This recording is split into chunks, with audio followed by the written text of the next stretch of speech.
Welcome to Aries vlogs. ഇത്തവണ നമ്മൾ കുറച്ച് പാഠഭാഗങ്ങളെ ആസ്പദമാക്കിയുള്ള ക്വസ്റ്റ്യൻസ് ഡിസ്കസ് ചെയ്യും. Look at the type of questions. A small passage or 2 or 3 lines will be given. Then 3 types of questions will be asked. 1 mark, 2 marks and 3 marks. First question. White fingers quickly tore at the string and paper. There was an ecstatic scream of joy, and then, alas, a change to tears and cries, requiring the man of the house to use all his skill to calm his wife. എന്താണ്, ഒരു പൊതി അവിടെ കിട്ടിയിരിക്കുകയാണ്. അപ്പം വെളുത്ത വിരലുകൾ കൊണ്ട് ആ പൊതി പതുക്കെ വലിച്ചു കീറി അതിനകത്തുള്ള സാധനം കണ്ടപ്പം അമിതമായ സന്തോഷത്തോടു കൂടിയുള്ള ഒരു ശബ്ദം. അത് കഴിഞ്ഞ ഉടനെ it change to tears and cries. പെട്ടെന്നത് കണ്ണുനീരായി മാറി. അവസാനം ആ ഗ്രഹനാഥൻ വന്ന് ആശ്വസിപ്പിക്കേണ്ടതായിട്ട് വന്നു. അപ്പോൾ ഈ സംഭവങ്ങൾ കൊണ്ട് തന്നെ നമുക്ക് മനസ്സിലാകും എന്താണ്, പൊതി അഴിക്കുമ്പം പ്രിയപ്പെട്ട ഒരു വസ്തു കാണുന്നു, പിന്നെ അത് ദുഃഖമായി മാറുന്നു. അത് കഴിഞ്ഞ് നമുക്ക് എന്താ മനസ്സിലാവുക? The lesson is gift of the Magi. Now to the question. First question, who is the man of the house? ഗ്രഹനാഥൻ ആരാണ്? അപ്പോൾ ഈ 1 മാർക്ക് ക്വസ്റ്റ്യൻ ആയാലും ഫുൾ സെൻറ്റൻസിൽ എഴുതാൻ നോക്കണം. ഒരു കംപ്ലീറ്റ് സെൻറ്റൻസിലായിരിക്കണം നിങ്ങളുടെ answer. So we can write the man of the house is James Dillingham Young or Jim. Second question, explain the usage ecstatic scream of joy. What is the meaning? ഒരു പരമാനന്ദത്താലുള്ള കരച്ചിൽ, അതാണ് അതിൻ്റെ അർത്ഥം. അത് നമ്മൾ ഇംഗ്ലീഷിൽ എങ്ങനെ എഴുതുക? അപ്പോൾ അതിൻ്റെ കാരണം എന്തുകൊണ്ട് അങ്ങനെ ഒരു കരച്ചിൽ വന്നു, ഒരു സന്തോഷം കൊണ്ടുള്ള കരച്ചിൽ. The usage means that Della let out a cry of excess joy on seeing James' gift. ജെയിംസിൻ്റെ ഗിഫ്റ്റ് കണ്ടപ്പം അമിത സന്തോഷത്തോടു കൂടി ഒരു നിലവിളി പുറത്തു വന്നു. അതിനെയാണ് നമ്മൾ എക്സ്റ്റാറ്റിക് സ്ക്രീം ഓഫ് ജോയ് എന്ന് പറയുന്നത്. Why did she cry? She saw James' gift, the combs which she desired and admired but could not afford. അവൾ ഒരുപാട് ആഗ്രഹിക്കുകയും ആരാധിക്കുകയും ചെയ്യുന്ന ഒരു സെറ്റ് ഓഫ് കോംസ് ആയിരുന്നു അത്. പക്ഷേ അത് എഫോർഡ് ചെയ്യാൻ പറ്റിയിരുന്നില്ല. Third question, what is the context? Why the man has to console his wife? What is the context എന്ന് പറഞ്ഞാൽ സന്ദർഭം വിവരിക്കുക. അങ്ങനെ കോണ്ടെക്സ്റ്റ് എന്നുള്ള ക്വസ്റ്റ്യൻ വന്നാൽ തന്നെ നമ്മൾ എന്ത് ചെയ്യണം? ഏത് പാഠമാണെന്ന് പറയണം, അതിൻ്റെ ഓഥർ പറയണം, പിന്നെ ഈ സെൻറ്റൻസിന് ഇടയാക്കിയ സന്ദർഭം എന്താണെന്നും പറയണം. പിന്നെയാണ് the question why the man has to console his wife. എന്തിനാണ് അയാൾ ആശ്വസിപ്പിക്കേണ്ടതായിട്ട് വന്നത്, എന്തുകൊണ്ട്? അപ്പോൾ first let us begin. The lines are adapted from Gift of the Magi by O. Henry. O. ഹെൻറിയുടെ ഗിഫ്റ്റ് ഓഫ് ദ മെജായ് എന്ന പാഠത്തിൽ നിന്ന് എടുത്തതാണ്. പിന്നെ ഈ ലൈൻസിൻ്റെ എന്താണ് പ്രകടമാക്കുന്നത്? The lines show Della's reaction to James gift for her. ജെയിംസ് അവൾക്ക് കൊടുത്ത ഗിഫ്റ്റിനോടുള്ള അവളുടെ റിയാക്ഷനാണ് ഇവിടെ കാണിക്കുന്നത്. Though she admired and desired for the combs, she could not use it as she had sold her hair. ഈ കോംസ്, സെറ്റ് ഓഫ് കോംസ് അവൾ മുമ്പ് ആഗ്രഹിച്ചതായിരുന്നെങ്കിലും അവളുടെ മുടി വിറ്റുപോയതുകൊണ്ട് അവൾക്കത് ഉപയോഗിക്കാൻ പറ്റുമായിരുന്നില്ല. She was also worried what James response would be. അത് തന്നെയല്ല, അവൾക്ക് നല്ല ഒരു വിഷമം ഉണ്ടായി. എന്തുകൊണ്ട്? ജെയിംസിൻ്റെ പ്രതികരണം എന്തായിരിക്കും എന്നാലോചിച്ചുകൊണ്ട്. So she was very sad. അതാണ് ഈ ഒരു സെൻറ്റൻസിനുണ്ടായ സന്ദർഭം. She was so sad that James had to console her. ഈ കാരണങ്ങൾ കൊണ്ടൊക്കെ അതീവ ദുഃഖിതയായതുകൊണ്ടാണ് ജെയിംസിന് വന്ന് അവളെ ആശ്വസിപ്പിക്കേണ്ടതായിട്ട് വന്നത്. I watch the flame feeding on my mother. തീനാളങ്ങൾ എൻ്റെ അമ്മയുടെ മുകളിലേക്കായിട്ട് കത്തിപ്പടരുന്നത് ഞാൻ കണ്ടു. I watch the holy man perform his rites to tame the poison with an incantation. ഒരു മന്ത്രവാദി അദ്ദേഹം ചില കർമ്മങ്ങൾ ചെയ്യുന്നത് കാണുന്നു, മന്ത്രോച്ചാരണങ്ങളോടുകൂടി. ഇൻകാൻറ്റേഷൻ, മന്ത്രോച്ചാരണങ്ങൾ. ഇത് വായിച്ചാൽ തന്നെ നമുക്ക് മനസ്സിലാവും. നൈറ്റ് ഓഫ് ദ സ്കോർപ്പിയൻ എന്ന കവിതയിലെ ഒരു സന്ദർഭമാണ്. And it is written by Nissim Ezekiel. അപ്പോൾ first question, I watch the dash of the holy man. Fill in the blanks using the correct form of the word perform. Perform, അനുഷ്ഠിക്കുക അല്ലെങ്കിൽ നിർവഹിക്കുക. It is a verb. അപ്പോൾ I watch the dash of the holy man എന്ന് പറഞ്ഞാൽ ഇയാളുടെ അനുഷ്ഠാനം, എന്തെങ്കിലും നിർവഹണം ശ്രദ്ധിച്ചു. So it is a noun. So our answer is performance. Bring out the meaning of the line, I watch the flame feed on my mother.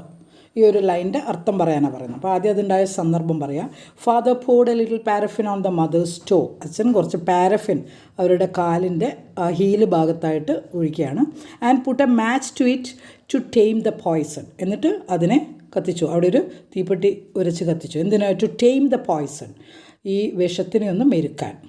ഈ quoted ലൈൻസിൻ്റെ അർത്ഥം എന്താണെന്ന് നമ്മുടെ ചോദ്യം. The quoted lines show that the son watched helplessly and in fear the flames spreading on the mother's toes. ഈ തീനാളങ്ങൾ ഇങ്ങനെ അമ്മയുടെ കാലിന് ചുറ്റും, കാലിൻ്റെ മടമ്പിന് ചുറ്റും ഇങ്ങനെ സ്പ്രെഡ് ചെയ്യുന്നത് മകൻ എങ്ങനെ ശ്രദ്ധിച്ചു? ദ സൺ വാച്ച്ഡ് ഹെൽപ്ലെസ്ലി, നിസ്സഹായ അവസ്ഥയിലും, ആൻഡ് ഇൻ ഫിയർ, ഭയത്തോടെയും ശ്രദ്ധിച്ചു എന്നുള്ള ധ്വനിയാണ് ആ വാക്കുകളിൽ ഉള്ളത്. How relevant is the poem in the present day? ഇന്നത്തെ കാലത്ത് എത്രത്തോളം പ്രസക്തമാണ് ഈ പോം എന്ന് നോക്കാം. The poem highlights a mother's love and concern for her children, which is the same at all times.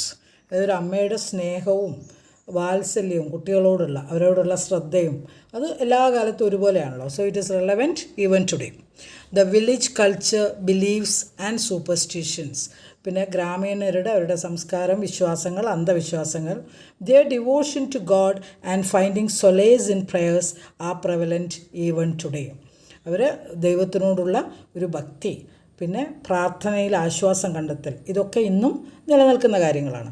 The rationalistic attitude of the father is the basis of modern society. എന്നാൽ ഇന്ന് ആധുനിക സൊസൈറ്റിയുടെ അടിത്തറ, ബേസിസ് തന്നെ എന്താണ്?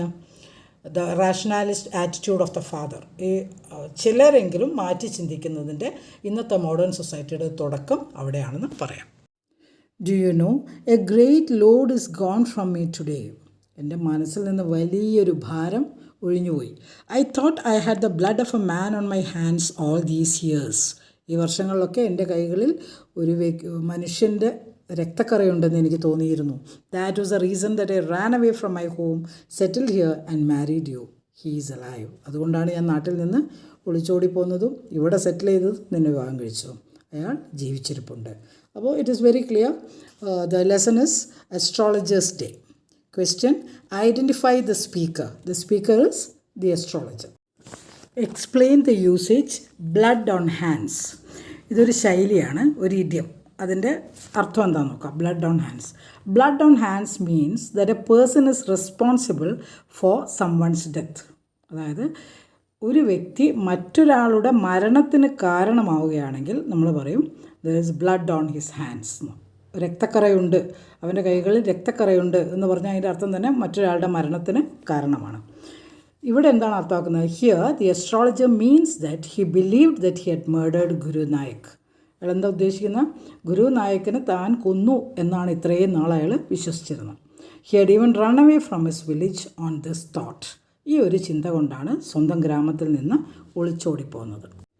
Which incident from the speaker's life is mentioned here. അയാളുടെ ജീവിതത്തിലെ ഏത് സംഭവമാണ് ഇവിടെ വിവരിക്കുന്നത്? വളരെ ക്ലിയറാണ്. As a youth the astrologer use to drink, gamble and fight. ഒരു ചെറുപ്പക്കാരൻ എന്നുള്ള നിലയ്ക്ക് അയാൾ മദ്യപിക്കുമായിരുന്നു, ചൂത് കളിക്കുമായിരുന്നു, കലഹങ്ങൾ ഉണ്ടാക്കുമായിരുന്നു. During one such fight he had stabbed Guru Nayak and pushed him to a nearby well. അങ്ങനെയുള്ള ഒരു ഫൈറ്റിനിടയിൽ ഗുരു നായക്കിനെ അയാൾ കത്തി വെച്ച് കുത്തുകയും കിണറ്റിലേക്ക് തള്ളിയിടുകയും ചെയ്തു. Believing that he had murdered him, he ran away from his village and started a new life as an astrologer. അയാൾ മരിച്ചു എന്ന് കരുതി നാട്ടിൽ നിന്ന് ഒളിച്ചോടിപ്പോകുന്ന അസ്ട്രോളജറായിട്ട് ഈ ഗ്രാമത്തിൽ വന്ന് പുതിയ ജീവിതം ആരംഭിക്കുക. He gives his honest bells a shake to ask if there's some mistake. The only other sounds the sweep of easy wind and downy flake. The poem is very clear. Stopping by woods on a snowy evening. Name the poet. The poet's name is Robert Frost. Who is the he mentioned here? What does he do? He എന്നതുകൊണ്ട് ഉദ്ദേശിക്കുന്ന ആരെയാണ്? he എന്താണ് ചെയ്യുന്നത്? He is the horse of Robert Frost. He shakes his harness bells. അതിൻ്റെ കടിഞ്ഞാണിൻ്റെ മുകളിൽ കെട്ടിയിരിക്കുന്ന മണി ഇങ്ങനെ തലയാട്ടിക്കൊണ്ട് കിളുക്കുകയാണ്. ആരെ? Robert ഫ്രോസ്റ്റിൻ്റെ ശ്രദ്ധ ആകർഷിക്കാൻ. As if to ask whether the poet has stopped in that part of the woods by mistake. തെറ്റിപ്പോയിട്ടാണോ ഇവിടെ നിർത്തിയത്? വഴി തെറ്റിയിട്ടാണോ? അതോ എന്തെങ്കിലും അബദ്ധവശാലാണോ ആ ഭാഗത്ത് നിർത്തിയത് എന്ന് ചോദിക്കുന്നത് പോലെ അത് തലകുലുക്കി, ശബ്ദമുണ്ടാക്കി. What type of imageries are used in these lines? ഈ വരികൾ ഏത് തരത്തിലുള്ള imagery? what do you mean by imagery?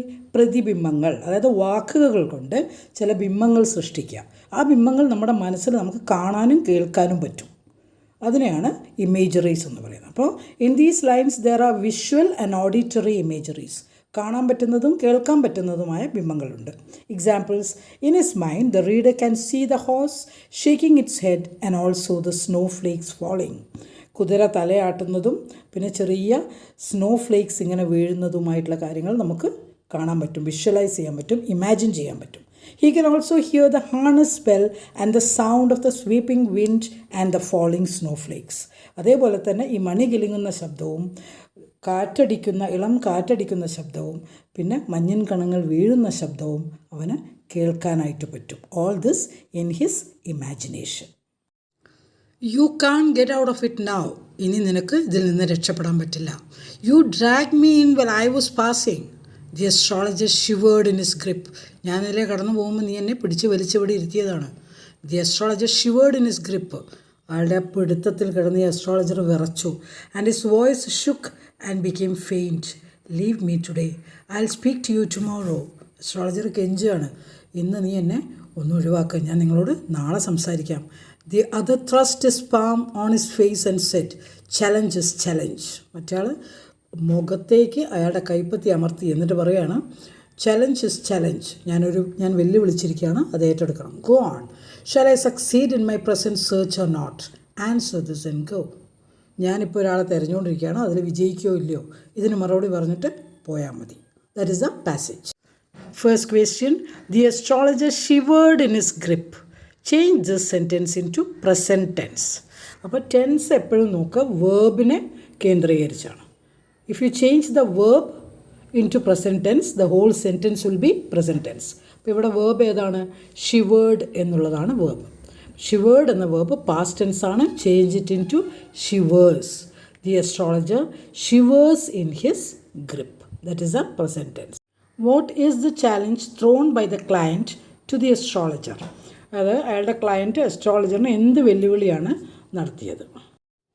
Answer: the client had only one question. ഒരൊറ്റ ചോദ്യം മാത്രമേ ഈ ക്ലയൻറ്റിനുണ്ടായിരുന്നുള്ളൂ. He agrees to pay triple the normal fee of the astrologer. ഇതിനായിട്ട് അസ്ട്രോളജറിന് സാധാരണയുള്ള നോർമലായിട്ടുള്ള ഫീസിൻ്റെ 3 ഇരട്ടി കൊടുക്കാൻ അയാൾ തയ്യാറായിരുന്നു. If his answer was not satisfactory, the astrologer would have to pay back double that amount. എന്നിട്ട് അയാളുടെ ഉത്തരം തൃപ്തികരമല്ലെങ്കിൽ ഈ കൊടുത്ത പൈസയുടെ ഒരു ഇരട്ടി തിരിച്ചു കൊടുക്കണം. അതായിരുന്നു ആ challenge. That was a challenge. Next question: the face is the index of the mind. ഇത് മുഖം മനസ്സിൻ്റെ സൂചികയാണ്, അല്ലെങ്കിൽ മലയാളത്തിൽ ചൊല്ലുണ്ട് മുഖം മനസ്സിൻ്റെ കണ്ണാടിയാണ്. How far is the proverb true with regard to the strategy employed by the astrologer in his business? ഈ പഴഞ്ചൊല്ല് അസ്ട്രോളജർ തൻ്റെ ജോലിക്ക് ഉപയോഗിക്കുന്ന ആ സ്ട്രാറ്റജിയുമായിട്ട് എത്രത്തോളം സത്യമാണ്? The proverb means that face is the mirror of the mind. അതായത് പ്രോവർബിൻ്റെ അർത്ഥം തന്നെ മുഖം മനസ്സിൻ്റെ കണ്ണാടിയാണ്. We can read a person's mind from his facial expression. ഒരു മനുഷ്യൻ്റെ മുഖഭാവത്തിൽ നിന്ന് അദ്ദേഹത്തിൻ്റെ മനസ്സ് നമുക്ക് വായിച്ചെടുക്കാൻ പറ്റും. This is true in the astrologer's case. അസ്ട്രോളജറിൻ്റെ കാര്യത്തിൽ ഇത് വളരെ ശരിയാണ്. കാരണം എന്താ? He didn't know anything about the stars. നക്ഷത്രങ്ങളെക്കുറിച്ചോ അസ്ട്രോളജിയെക്കുറിച്ചോ അദ്ദേഹത്തിനൊന്നും അറിയില്ലായിരുന്നു. പിന്നെ എങ്ങനെയാണ് അദ്ദേഹം തൻ്റെ ജോലി മുന്നോട്ട് കൊണ്ടുപോയത്? He made his clients talk for 10 minutes. 10 മിനിറ്റോളം ക്ലയൻസിനെ സംസാരിപ്പിക്കും. Then observed them closely. എന്നിട്ട് അവരെ സൂക്ഷ്മമായിട്ട് നിരീക്ഷിക്കും. And told them what they wanted to hear. എന്നിട്ട് അവർ കേൾക്കാൻ ഇഷ്ടപ്പെടുന്ന കാര്യങ്ങൾ മാത്രം പറയും. His predictions were based on guesswork. വെറും ഊഹം മാത്രമായിരുന്നു അദ്ദേഹത്തിൻ്റെ പ്രഡിക്ഷൻസ്, പ്രവചനങ്ങൾ. അപ്പോൾ നമുക്ക് മനസ്സിലാക്കാം, മുഖഭാവത്തിൽ നിന്നും സ്വരത്തിൽ നിന്നുമാണ് അദ്ദേഹം പ്രഡിക്ഷൻസ് നടത്തിയിരുന്നത്. Penny saved 1 and 2 at a time by negotiating with the men at the market and who sold vegetables and meat. പച്ചക്കറിയും മാംസവും ഒക്കെ വിൽക്കുന്ന കച്ചവടക്കാരോട് ബാർഗെയിൻ ചെയ്തിട്ട് വില പേശിയിട്ട് ലാഭിച്ചുണ്ടാക്കുന്ന 1-2 Penny. Negotiating until one's face burned with a silent knowledge of being poor. വില പേശിക്കൊണ്ടേയിരിക്കും. ഏതുവരെ? മുഖം താൻ ദരിദ്രയാണെന്നുള്ള ചിന്തകളാൽ നാണിച്ച് മുഖം കത്തിപ്പോകുന്നത് വരെ, അത്രയധികം വിഷമമാകുന്നത് വരെ വിലപേശിക്കൊണ്ടിരിക്കുന്നു. We know this is from the lesson the gift of the Magi. കാരണം ഡെല്ല വിലപേശുന്ന കാര്യങ്ങളാണ് ഇവിടെ പറഞ്ഞിരിക്കുന്നത്. So the first question: use the word negotiate in a sentence of your own. The meaning of negotiate: വിലപേശുക. കൂടിയാലോചിക്കുക എന്നിങ്ങനെയാണ്. വളരെ എളുപ്പമാണ്. We can write we have to negotiate well before buying that property. ആ പ്രോപ്പർട്ടി വാങ്ങുന്നതിന് മുമ്പേ നന്നായിട്ട് വില പേശണം. We have to negotiate well. Y did Della save pennies? എന്തിനാണ് ഡെല്ല ഈ നാണയങ്ങളൊക്കെ ഇങ്ങനെ സമ്പാദിച്ചത്? Della saved pennies to buy a Christmas gift for her husband. ഹസ്ബൻഡിന് ഒരു ക്രിസ്മസ് ഗിഫ്റ്റ് കൊടുക്കാനാണ് ഇതൊക്കെ ഈ നാണയങ്ങളൊക്കെ ശേഖരിച്ച് സമ്പാദിച്ചു വെച്ചത്. She was very poor so had to bargain with the vendors to save money. Vendors കച്ചവടക്കാരുമായിട്ട് വില പേശി സമ്പാദിച്ചാണ് ഓരോ നാണയങ്ങളും. Examine the significance and appropriateness of the title of the story, The Gift of the Magi. Gift of the Magi എന്നുള്ള title ഈ സ്റ്റോറിക്ക് എത്രത്തോളം suitable ആണ് എന്നാണ് ചോദിക്കുന്നത്. Magi are 3 wise men who gave the first gift to Lord Jesus at his birth. മെജായ് എന്നതുകൊണ്ട് ഉദ്ദേശിക്കുന്നത് തന്നെ 3 വൈസ് മെന്നിനെയാണ്. ബൈബിളിൽ നിന്നുള്ള റെഫറൻസാണ്. ലോർഡ് ജീസസ് ജനിച്ചപ്പോൾ അദ്ദേഹത്തിന് ആദ്യമായിട്ട് ഗിഫ്റ്റ് കൊടുക്കാൻ എത്തിയ പണ്ഡിതന്മാർ. Their gift was an expression of love and adoration. അവരുടെ ഗിഫ്റ്റിൻ്റെ പ്രതീകം തന്നെ എന്താണ്? സ്നേഹവും ആരാധനയും കൊണ്ടാണ് അവർ വന്നത്. അതുപോലെ തന്നെ Della's and Jim's gifts were also precious because they had sold their most valuable possessions to make the other happy. Della ജിമ്മിനെയും സന്തോഷിപ്പിക്കാൻ വേണ്ടി സാക്രിഫൈസ് എന്താണ്? അവരുടെ ഏറ്റവും വിലപിടിപ്പുള്ള പൊസഷൻസ്, അതായത് ഡെല്ലയുടെ മുടിയും ജിമ്മിൻ്റെ വാച്ചും. So they can be compared to the Magi who spread love. So സ്നേഹം പ്രകടിപ്പിക്കുന്ന കാര്യത്തിൽ അവരെ മെജായോട് ഉപമിക്കാം. What is the figure of speech in the line the peasants came like swarms of flies? ഈ സെൻറ്റൻസിലുള്ള ഫിഗർ ഓഫ് സ്പീച്ച് എന്താണ്? Figure of speech എന്നുകൊണ്ട് ഉദ്ദേശിക്കുന്ന അലങ്കാര പ്രയോഗം. അപ്പോൾ ഇറ്റ് ഈസ് എ സിമിലി. ഒന്നിനോട് ഉപമിക്കുക ചെയ്യുന്ന. ഉപമിക്കാൻ തന്നെ 2 തരമുണ്ട്, സിമിലി ആൻഡ് മെറ്റഫർ. ഇവിടെ സിമിലി ആണെന്ന് പറഞ്ഞത് എന്തുകൊണ്ടാണ്? ലൈക്ക് അല്ലെങ്കിൽ ആസ് എന്ന് ഉപയോഗിച്ച് കമ്പയർ ചെയ്യുമ്പോൾ, താരതമ്യം ചെയ്യുമ്പോൾ നമ്മളതിനെ സിമിലി എന്ന് വിളിക്കുന്നു. ആ 2 വാക്കുകൾ ഇല്ലാതെ കമ്പയർ ചെയ്യുമ്പോഴാണ് നമ്മളതിനെ മെറ്റഫർ എന്ന് വിളിക്കുന്നത്. So our answer is simile. Who is the evil one and why? തിന്മയുടെ പ്രതീകം ഈവിൾ വൺ. അതാരാണ്? എന്തുകൊണ്ട്? The scorpion is the evil one. The sting of the scorpion causes much pain and may even cause death. അതായത് സ്കോർപ്പിയനാണ് evil one ആയിട്ട് ചിത്രീകരിച്ചിരിക്കുന്നത്. അത് കുത്തിയാൽ അല്ലെങ്കിൽ അതിൻ്റെ വിഷം ഏറ്റാലും നല്ല വേദനയും ദുരിതവും ഉണ്ടാവും. അത് തന്നെയല്ല, ചിലപ്പം മരണകാരണവുമാവും. അതുകൊണ്ടാണ് അതിനെ ഈവിൾ വൺ എന്ന് വിളിക്കുന്നത്. Comment on the attitude of the peasants as narrated in the poem. ഈ പെസൻസിൻ്റെ, അതായത് ഫാമേഴ്സിൻ്റെ മനോഭാവം എന്തായിരുന്നു? The peasants were loving and unselfish. സ്നേഹമുള്ളവരായിരുന്നു, സ്വാർത്ഥന്മാരല്ലായിരുന്നു. They were also superstitious. അന്ധവിശ്വാസമുള്ളവരായിരുന്നു. And believe the the mother was suffering because of her sins in the previous birth. കഴിഞ്ഞ ജന്മത്തിലുള്ള ആ അമ്മയുടെ പാപങ്ങൾ നിമിത്തമാണ് ഈ ജന്മത്ത് ഇത്രയും യാതനകൾ അനുഭവിക്കുന്നതെന്നാണ് അവരുടെ വിശ്വാസം. They had strong faith in god. ദൈവത്തിൽ അകമഴിഞ്ഞ വിശ്വാസം ഉണ്ടായിരുന്നു. They spend the whole night praying for the mother. രാത്രി മുഴുവൻ അമ്മയ്ക്ക് വേണ്ടി പ്രാർത്ഥിച്ചുകൊണ്ടിരുന്നു. They even consoled the suffering in the next birth will be diminished by the pain. അടുത്ത ജന്മത്തിലുള്ള യാതനകൾ കുറഞ്ഞു കിട്ടും ഇപ്പോൾ ഈ വേദന സഹിച്ചാൽ എന്നവരെ ആശ്വസിപ്പിക്കുക കൂടെ ചെയ്തു. Whose woods these are, I think I know. His house is in the village though. Woods എന്നുള്ളതൊരു ക്ലൂ ആണ്. The poem is Stopping by Woods on a Snowy Evening. Poet Robert Frost. So the question is, write a synonym for woods. Synonym എന്നതുകൊണ്ട് ഉദ്ദേശിക്കുന്നത് meaning ആണ്. ഇപ്പോൾ Woods എന്ന് പറഞ്ഞാൽ small forest, A group of trees. ഒരു വലിയ കാടുകളിൽ എത്രയല്ല, ചെറിയ കാട്, അത് തന്നെയാണ് പറയുക small forest. Why does he mention that the owner's house is in the village? ഈ വുഡ്സ് ഓണറിൻ്റെ വീട് വില്ലേജിലാണെന്ന് എടുത്തു പറയാൻ കാരണം എന്ത്? 2 reasons we can say. He makes it clear that he might have met the owner some time earlier as he is a traveler. അതായത് ഈ owner എവിടെയാണെന്ന് അറിയാം, മുമ്പെപ്പോഴോ കണ്ടിട്ടുണ്ടായിരിക്കാം, താനും ഒരു യാത്രക്കാരനാണല്ലോ, ഒരു കാരണം അത് അയാളെ അറിയാം എന്ന് വ്യക്തമാക്കി. രണ്ടാമത്തെ, he also means that the owner might not see him stopping there. അതായത് ഓണർ ഇവിടെ അല്ല താമസം, ദൂരെയാണ് എന്നതുകൊണ്ട് ഉദ്ദേശിക്കുന്നത് ഞാനിവിടെ നിൽക്കുന്നത് അയാൾ കാണില്ല, അയാളുടെ ഫോറസ്റ്റിൽ കയറി നിൽക്കുന്നത് അയാൾ അറിയില്ല എന്ന് വ്യക്തമാക്കാൻ. Describe how the Woods attract the poet. എന്തൊക്കെ മാസ്മരിക രംഗങ്ങളാണ് അദ്ദേഹം അവിടെ എൻജോയ് ചെയ്യുന്നതെന്നാണ് ചോദ്യം. To the poet, the woods are lovely, dark and deep. He stops between the woods and a frozen lake. ഒരു ഫ്രോസൺ ലേക്കിൻ്റെയും ഈ വുഡ്സിൻ്റെ ഇടയ്ക്കുള്ള സ്ഥലമായിട്ട് നിന്നു പോവുകയാണ് അദ്ദേഹം. He finds nature tempting. Tempting എന്ന് പറഞ്ഞാൽ എന്താ? തങ്ങളെ കീഴ്പ്പെടുത്തുന്നത്, ആകർഷിക്കുന്നത്, ആവഹിക്കുന്നത്. He enjoys the sounds of the sweeping wind and falling snowflakes. ഇളം കാറ്റിൻ്റെയും വീണുകൊണ്ടിരിക്കുന്ന മഞ്ഞൻ കണങ്ങളുടെയും നേർത്ത ശബ്ദം ആസ്വദിച്ചുകൊണ്ട് അദ്ദേഹം അവിടെ നിൽക്കുക. My little horse must think it queer to stop without a farm house near. ഇത് ഹോഴ്സ് ഇൻവോൾവ് ആണ്. പിന്നെ ഫാം ഹൗസ് ഇതൊക്കെ കാണുന്നത് നമുക്കറിയാം. Stopping by woods on a snowy evening and the poet is Robert Frost. Now the question, write a synonym for queer. Synonym means meaning. Queer എന്നതിൻ്റെ അർത്ഥം strange എന്നാണ്. So answer is why does the poet stop without any farm house near by. ഒരു farm house പോലും അടുത്തില്ലാതെ എന്തിനീ കവി അവിടെ ആ പോയിന്റിൽ നിന്നു എന്നാണ് ചോദ്യം. അവർ answer is he is tempted by the lovely dark and deep woods. അത് അദ്ദേഹത്തിനെ ആകർഷിച്ചു. ഈ ഡീപ്പായിട്ടുള്ള ലവ്ലി ആയിട്ടുള്ള ഡാർക്ക് വുഡ്സ് അദ്ദേഹത്തെ ആകർഷിച്ചു, അവിടെ പിടിച്ചു നിർത്തി.